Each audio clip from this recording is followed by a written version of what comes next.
Thank you, Mr. Chair. Mr. Secretary, how do you plan to ensure that future foreign assistance funding decisions are aligned with the President and are not co-opted or watered down by entrenched Foreign Service bureaucrats? I'm going to get to your question, Dimitri. If I could just take 5 seconds. We have asked the Israelis, and I think they've acknowledged this publicly, to allow more aid to flow. I actually met with the World Food Program in Rome this weekend while I was there. We believe they have a system in place for distribution. We'll continue to urge them to do so, and in fact, we expect more aid will begin to flow rapidly over the next few days into Gaza. I thank you. As far as your question about entrenched Foreign Service officers, actually, I want to be fair here. I have found the Foreign Service officers, by and large, the professional Foreign Service officers, to be very competent, professional, wanting to deliver on the mission, and to the extent they're frustrated in many cases is that they feel impeded by bureaucracy or by layers and layers of bureaucracy. People don't join the Foreign Service to get rich. They know they're doing it for service, and it's rewarding. Like in any organization, you're going to have people that stand in the way or are not aligned with the mission. And it's our responsibility to ensure that those people are not in a position to impede us. But we can't do the work at the State Department without our professional Foreign Service officers. And frankly, they're the ones we're empowering. And so ultimately what we want to return to, however, is a Foreign Service officer corps that's promoted and rewarded on the basis of merit, on how well you do your job. And sometimes, by the way, that means promoting someone who maybe doesn't have as many years experience. Maybe they've only been there 10 years instead of 20, but they're really good. And if you don't promote them, we're going to lose them to the private sector or some other endeavor. So ultimately, it resides upon us, those of us in these positions, to ensure that our agencies are delivering on the President's foreign policy. The State Department is not an independent branch of government.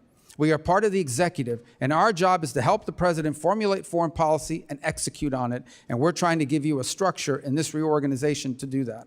You could have just said, put the best player in, Coach. That would have covered it, and I appreciate your answer, brother.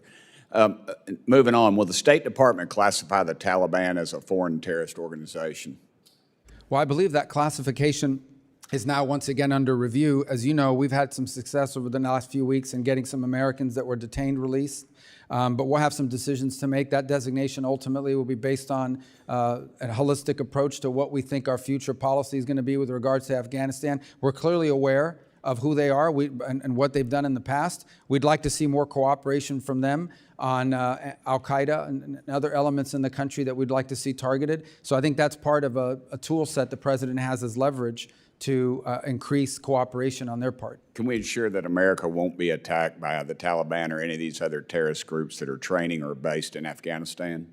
Well, that's what we need to ensure every single day. And obviously, DOD holds that primary responsibility. And there's a reason why we don't have a diplomatic presence in Afghanistan, is because we do not feel at this point like we could appropriately secure our personnel. But the President is keenly aware of the situation there. He was very involved in negotiating in his first presidency for a deal that kept Americans safe. And I think he's interested in arriving at one again to ensure Afghanistan never becomes a launch pad for external operations against Americans anywhere in the world, especially the homeland.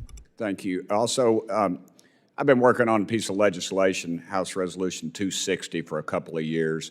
It basically defunds the Taliban. We found out through a fellow named Legend who fought on our side and another guy, Sean Ryan, Navy SEAL, that they're collecting around $40 million a week is what we've been told, and possibly up to a point of $5 billion from some State Department documents. I'm wondering if you all will support that bill, and what it does, it aims to stop U.S. tax dollars from benefiting the Taliban. Well, I haven't seen the bill. I certainly support the intent that you've outlined. And I also would say the President has issued an order, which we have followed, to suspend any aid that could possibly reach the hands of the Taliban, and that's been implemented. Well, we're told that it possibly still is, and the President has voiced support of this legislation, and I would hope that you would review that. That's something that's been out for a while, and it needs to be stopped, put to rest at some point. I've also invited President Salih of Afghanistan to meet with me and my colleagues, and I'm wondering if you all will facilitate his entry into the country to meet with us.